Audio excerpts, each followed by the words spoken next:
Сәлем достар, сіздермен керемет кино. Бүгін сіздерге әкесі мен қызы дауылды жаңбырда қалып, крокодилға жем бола жаздаған оқиғасы туралы айтып беремін. Ал енді видеоны бастамас бұрын қызықты кинолардан хабардар болу үшін каналға тіркеліп алыңыздар. Бұл Флорида қаласында болған оқиға. Хейли жүзуші, ол кезекті жарысында бірінші орын ала алмай қалды. Оның көңілі түсіп тұрса да, эмоциясын әкесі үйреткендей ешкімге көрсетпейді. Ол шешінетін жерге кіріп, әпкесімен сөйлесе бастайды. Ол әпкесінің үйіне қайтпағандығына таң қалып тұрғанда, жаңалықтардан қатты жаңбырлы дауыл Флоридадан айналып өтпей осы жерге келгенін айтып жатыр. Әпкесі Хейлиге әкесінің телефонға жауап бермей жатқандығын айтады. Солайша Хейли әкесінің халін біліп келуге келеседі. Ол машинада келе жатып, әкесіне автоответчикпен «Әпкем саған алаңдап жатыр, мен саған келе жатырмын» деп хабарлама қалдырады. Бірақ Хейлидің әкесімен қарым-қатынасы нашар еді. Ауа райы да нашарлап барады. Оны жолда бір полицейский тоқтатады. Сөйтсе ол әпкесінің бұрынғы жігіт екен. Ол Хейлиге «Кері бұрыл, әкеңнің жағдайын өзім біліп беремін» деп жібермей қояды. Хейли болса сонда да әкесіне қарай кетіп қалады. Үйге келсе, итінен басқа ешкім жоқ екен. Олардың тағы да бір үйлері бар еді. Солайша Хейли сонда баруды шешеді. Жаңбыр уақыт өткен сайын үлкен дауылға айналып барады. Міне ол үйге де келді. Ол әкесінің машинасын көріп үйге кіреді. Әкесі тағы да жоқ. Сол кезде жанындағы иті подвалға қарап үреді. Сөйтіп Хейли подвалға түседі. Кірсе ішінде құрал жабдықтары жатыр. Әрі қарай жүре бергенде әкесі жерде жатыр екен. Үсті басы қан, киімдері жыртылған, ауыр жарақаттанған, бірақ әйтеуір тірі. Хейли оны ауруханаға апармақшы болып пакеттің үстіне әкесін салып жылжытып жатыр. Сатыға жақындап қалған кезде қайдан шыққаны белгісіз үлкен аллигатор шыға келеді. Бұл қалада аллигаторлардың жүрісі таңсық емес, бірақ подвалға кіруі күтпеген жағдай болды. Қыз қорыққаннан әкесін кері сүйретіп, қашып трубалар арасында тығылып, әзер құтылады. Содан кейін біраз уақыттан кейін әкесі есін жиып, қызына «Сен мұнда неге келдің?» дейді. Хейли болса, мұндай жағдайда рахмет айтудың орнына «Неге келдің?» дегені несі дейді. Сол кезде әкесі тағы да «Сен бұл жерден тезірек кет» дейді. Бірақ қызы мұны жасамайды. Себебі әкесі қатты жаралы, оған көмек керек.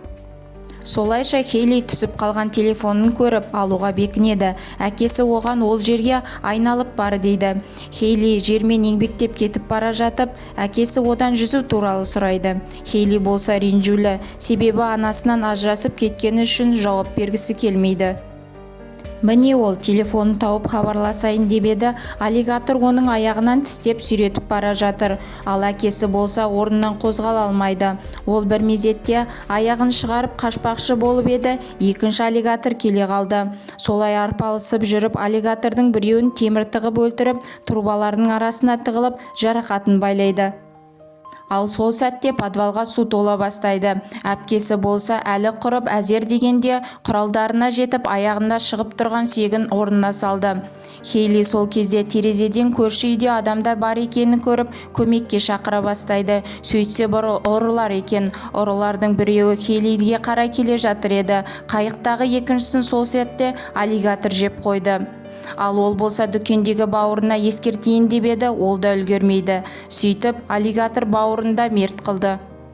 Хейли көргендерінен қатты қорқып тұр. Сол кезде әкесі оған жоғары көтерілетін люк бар, соған қарай жүр дейді. Солайша Хейли люкты тауып еді, оны аша алмады. Сол сәтте олар үйлерінің жанындағы полицейскийларды көріп көмекке шақыра бастайды. Сөйтсе ол бағанағы жолда әкесіне барып қайтам деген жігіт болып шықты. Ол үйге кірсе, олардың подвалда екенін естиді. Әкесі оған үйде екі үлкен аллигатор жүр дейді. Жігіт көмекке жанындағы жолдасын шақырып еді, сол сәтте аллигатор келе қалып өлтіре бастайды. Хейли оған көмектескісі келеді, бірақ кеш. Сөйтіп қыз әкесінің жанына жетіп жылай кетті. Әкесі оны «Бәрі жақсы болады» деп жұбата бастайды.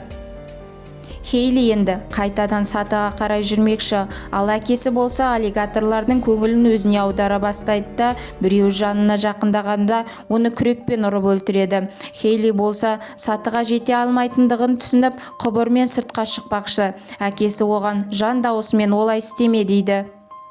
Хейли тыңдамастан кетіп қалады да ол жерден полицейскийдің өлген денесін және аллигатордың жұмыртқаларын көреді. Яғни олар бұрыннан осы жерде болғанын түсінеді. Бір аллигатор жанында жүргенін түсініп, полицейскийдің пистолетін алып еді, оны тістей бастағанда, оны аузынан атып үлгереді де әрі қарай жүзуді шешеді. Ол әйтеуір дегенде екінші аллигатордан да аман қалады. Сол сәтте подвалдың барлығын су алып, әкесі бата бастайды.